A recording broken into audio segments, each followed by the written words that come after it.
आखिर दुनिया के सबसे खतरनाक इंटेलिजेंस एजेंसी मोसाद की कहानी क्या है? ये कैसे वजूद में आया? मोसाद का नाम सुनते ही इजराइल के दुश्मनों की सिट्टी बिट्टी क्यों गुम हो जाती है? इतनी कम आबादी वाले देश ने आखिरकार कैसे इतनी ताकतवर इंटेलिजेंस एजेंसी को जन्म दिया? इनके दुश्मन चाहे दुनिया के किसी भी कोने में क्यों ना छिपे हों, इनके लिए उन्हें ढूंढना और सजा देना इतना आसान कैसे हो जाता है? आखिर वो कौन से सीक्रेट ऑपरेशंस हैं जिन्होंने मोसाद को पूरी दुनिया में मशहूर कर दिया? ऐसे ही बहुत सारे सवालों का जवाब हम आपके लिए इस वीडियो में लेकर आए हैं। अगर आप भी मोसाद के सबसे खतरनाक ऑपरेशंस के बारे में जानना चाहते हैं तो वीडियो को एंड तक जरूर देखिएगा। दोस्तों, जर्मनी में हिटलर द्वारा जब लाखों यहूदियों का नरसंहार किया जा रहा था, उन्हें हॉलोकॉस्ट में डालकर बेरहमी से मारा जा रहा था, तब बहुत सारे यहूदी दूसरे यूरोपियन देशों की तरफ भाग रहे थे।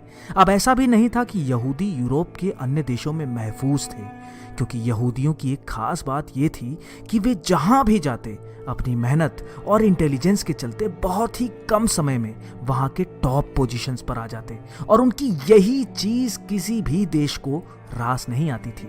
बहुत मुश्किलों के बाद आखिरकार 1948 में यहूदियों को इजराइल के रूप में अपना देश मिला। इजराइल मिडल ईस्ट में लोकेटेड एक छोटा सा देश है जो मेडिटेरेनियन सी के पूर्व तट पर मौजूद है।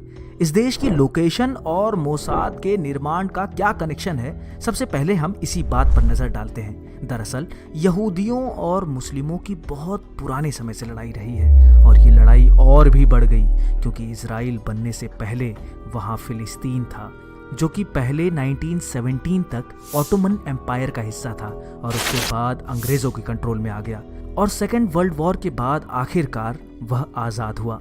इसका कुछ हिस्सा फिलिस्तीन में पहले से रह रहे मुसलमानों को मिला और कुछ हिस्सा यहूदियों को मिला, जिसका नाम इजराइल पड़ा। लेकिन मुस्लिम देशों को यहूदियों का यहाँ आकर बस जाना बिल्कुल भी पसंद नहीं आया। इसीलिए इजराइल कंट्री के फॉर्मेशन के बाद भी मिडल ईस्ट के किसी भी देश ने उसे मान्यता नहीं दी, और क्योंकि इजराइल चारों तरफ से मुस्लिम देशों से घिरा हुआ था, उसके ऊपर खतरे के बादल मंडराने लगे। इजराइल पर लगातार अपने पड़ोसी मुल्कों जैसे कि सीरिया, लेबनान, इजिप्ट और जॉर्डन का खतरा तो था ही, लेकिन बाकी अरब देश भी उसके दुश्मन थे, और इन्हीं खतरों से बचने और अपने वजूद की लड़ाई की खातिर उनका मुस्तैद रहना बहुत ज़रूरी हो गया था। और यहीं से जन्म होता है दुनिया के सबसे स्मार्ट, इंटेलिजेंट और खतरनाक इंटेलिजेंस एजेंसी मोसाद का। इसका फॉर्मेशन वहां के प्रधानमंत्री डेविड बेन गुरियन द्वारा यह कहकर किया गया, क्योंकि हम अपने देश के निर्माण के साथ ही चारों तरफ से दुश्मनों से घिरे हुए हैं, इसलिए मोसाद के रूप में हमारी इंटेलिजेंस एजेंसी हमारे लिए फर्स्ट लाइन ऑफ डिफेंस की तरह काम करेगी, ताकि हमें ये पता रहे कि हमारे आसपास क्या घट रहा है। और फिर मोसाद ने आगे चलकर ऐसे ऐसे कारनामे कर दिखाए जो दुनिया के लिए मिसाल बन गए। तो आइए अब नजर डालते हैं मोसाद के ऐसे 2 सीक्रेट मिशंस पर जिसे उसने पूरी बहादुरी से अंजाम दिया। मशहूर मोसाद एजेंट एली कोहेन की कहानी। 1960 के दशक में सीरिया इजराइल के लिए सबसे बड़ा खतरा बनकर उभर रहा था। सीरिया गोलन हाइट्स के जरिए इजराइल के नॉर्दर्न पार्ट पर दहशत फैला रहा था, और इसीलिए इजराइल को एक ऐसा एजेंट चाहिए था जो सीरिया में जाकर उनकी सारी लेटेस्ट डिप्लोमेटिक और मिलिट्री डेवलपमेंट्स की जानकारी इकट्ठा करके मोसाद को दे सके।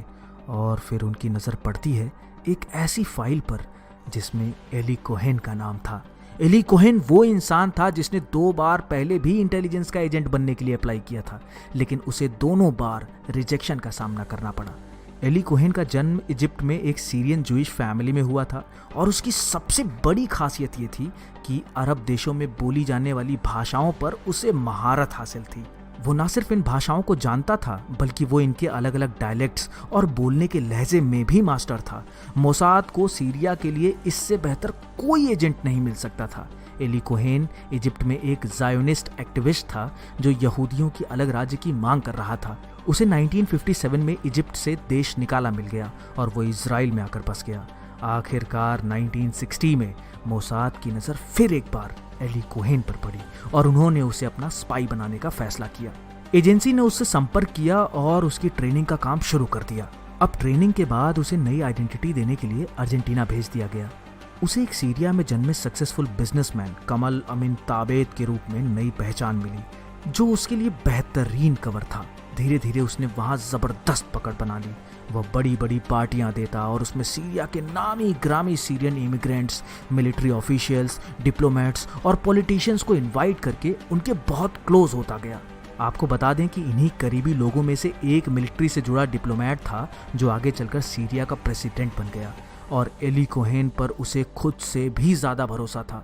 अब बारी थी अर्जेंटीना से सीरिया जाने की, जो कि साल 1962 में बाथ पार्टी के उरूज के समय संभव हो पाया।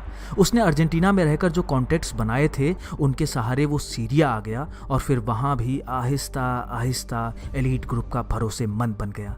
उसने सीरियन मिलिट्री के टॉप पोजीशंस पर बैठे लोगों का विश्वास ऐसा जीता कि वो खुद एली कोहेन को डिफेंस की स्पेशल विजिट पर ले गए, जिसमें गोलन हाइट्स की विजिट भी शामिल थी। यानी जो इंफॉर्मेशन उसे चाहिए थी वो सब अब उसके पास थी।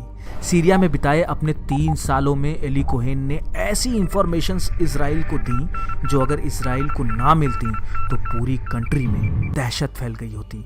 उसने गोलन हाइट्स की अपनी विजिट के दौरान सीरियन आर्मी से कहा कि इस आर्मी के बेस पर वह अपने पैसों से पेड़ लगवाएगा ताकि उन्हें कड़ी धूप से बचाया जा सके। ये एक बहुत बड़ी कामयाबी थी, क्योंकि 1967 में जब 6 डे वॉर हुआ तब इजरायली आर्मी ने एली कोहेन की इंफॉर्मेशन का यूज करके इन्हीं पेड़ों की लोकेशन पर हमला किया और सीरियन आर्मी को घुटने टेकने पर मजबूर कर दिया।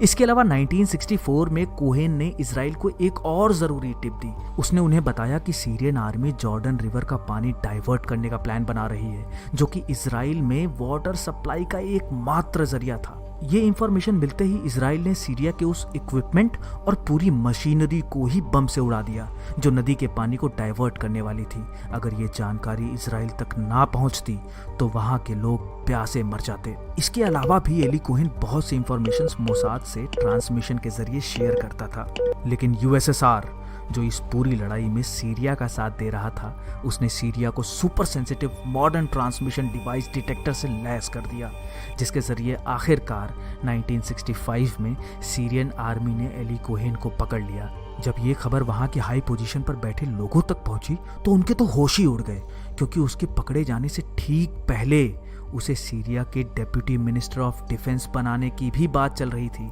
अब एली कोहेन को आर्मी द्वारा भयंकर तरीके से टॉर्चर किया गया, फिर उस पर ट्रायल चलाया गया जिसमें उसे मौत की सजा हुई। उसे बस आखिरी बार अपनी पत्नी को एक लेटर लिखने की इजाज़त दी गई और फिर सीरिया की राजधानी डेमस्कस के बीच चौराहे पर 10,000 लोगों के सामने फांसी पर लटका दिया गया। इजराइल द्वारा कई बार मांग किए जाने के बाद भी सीरिया ने आज तक उसके परिवार को एली कोहेन की अस्थियां तक नहीं दी। किसी को नहीं पता कि उसकी लाश का सीरिया ने क्या किया। एडोल्फ आइकमैन का खात्मा। ईयर 1957 में एक German Jewish Holocaust survivor doctor Fritz power, जो कि वेस्ट जर्मनी के स्टेट ऑफ हेसे में प्रोसिक्यूटर जनरल के तौर पर काम कर रहे थे, उन्होंने मोसाद से संपर्क किया और उन्हें ये बताया कि एडोल्फ आइकमैन, जो कि फाइनल सॉल्यूशन के मेन आर्किटेक्ट्स में से एक था, जिसकी वजह से लाखों यहूदियों का नरसंहार किया गया, वह अभी भी जिंदा है और अर्जेंटीना में अपनी जिंदगी जी रहा है। जर्मनी के सरेंडर के बाद उसे 3 बार एलाइड फोर्सेस द्वारा पकड़ा भी गया, लेकिन वो हर बार भाग निकलने में कामयाब हो गया। बावर को ये इन्फॉर्मेशन अर्जेंटीना में रह रहे एक जर्मन जूइश आदमी से मिली, जिसकी बेटी आइकमैन के बेटों में से किसी एक के साथ रिलेशनशिप में थी। पहले तो मोसाद ने इस बात को ज़्यादा तवज्जो नहीं दी, लेकिन आगे चलकर 1959 के एंड में इजराइल के प्राइम मिनिस्टर बेन गुरियन ने मोसाद के हेड को आदेश दिया कि वो जल्द से जल्द आइकमैन को पकड़कर इजराइल लाएं और उस पर ट्रायल चलाएं। इसके लिए पहले तो मोसाद ने अपने इंटरनल सिक्योरिटी एजेंसी के चीफ इन्वेस्टिगेटर ज़बी एहरोनी को ब्यूनोस एरिस जाकर आइकमैन का पता लगाने को कहा। जल्द ही एहरोनी ने उसका पता लगा भी लिया और फिर 30 लोगों की एक टीम बनाई गई, जिसमें उस समय के मोसाद के हेड आइसर हेरेल समेत हॉलोकॉस्ट के वो सर्वाइवर्स भी शामिल थे जिन्होंने उस नरसंहार में अपने परिवार के लोगों को खो दिया था। काफ़ी चर्चा के बाद ये प्लान तय हुआ कि आइकमैन को किडनैप कर लिया जाए, और ठीक ऐसा ही हुआ। 11 मई 1960 को आइकमैन जब ऑफिस से घर पहुंचने के लिए बस से उतरा ही था कि मोसाद के मेंबर्स ने उसे पकड़ लिया और पहले से ही वेट कर रही एक कार में भरकर सेफ हाउस तक ले गए। पूरे 9 दिनों तक सेफ हाउस में रखने के बाद आइकमैन और मोसाद के मेंबर्स फ्लाइट क्रू की यूनिफॉर्म में इजरायली एयरलाइन के एक हवाई जहाज में बैठकर इजराइल के लिए रवाना हो गए। आपको बता दें कि यह प्लेन इजराइल डेलीगेशन को अर्जेंटीना में लेकर आया था, जो कि अर्जेंटीना के 150th इंडिपेंडेंस सेलिब्रेशन के लिए अर्जेंटीना में आए थे। इजराइल लाने के बाद आइकमैन की पहचान करने के लिए उसे उन लोगों के सामने लाया गया जो हॉलोकॉस्ट से पहले उससे मिल चुके थे। और आइकमैन के इजराइल आने के 2 दिन बाद वहाँ के प्राइम मिनिस्टर ने आइकमैन के कैप्चर की खबर पब्लिकली अनाउंस कर दी और फिर उस पर ट्रायल चलाया गया और उसे 15 मामलों में दोषी पाया गया। आखिरकार उसे फांसी के तख्ते पर लटका दिया गया। इस पूरे मिशन को ऑपरेशन फिनाले का नाम दिया गया।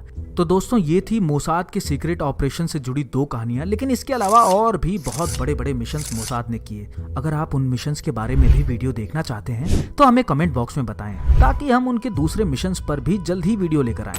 अगर आपको ये वीडियो पसंद आया हो तो इसे लाइक जरूर करें और हमारे चैनल को सब्सक्राइब करना ना भूलें।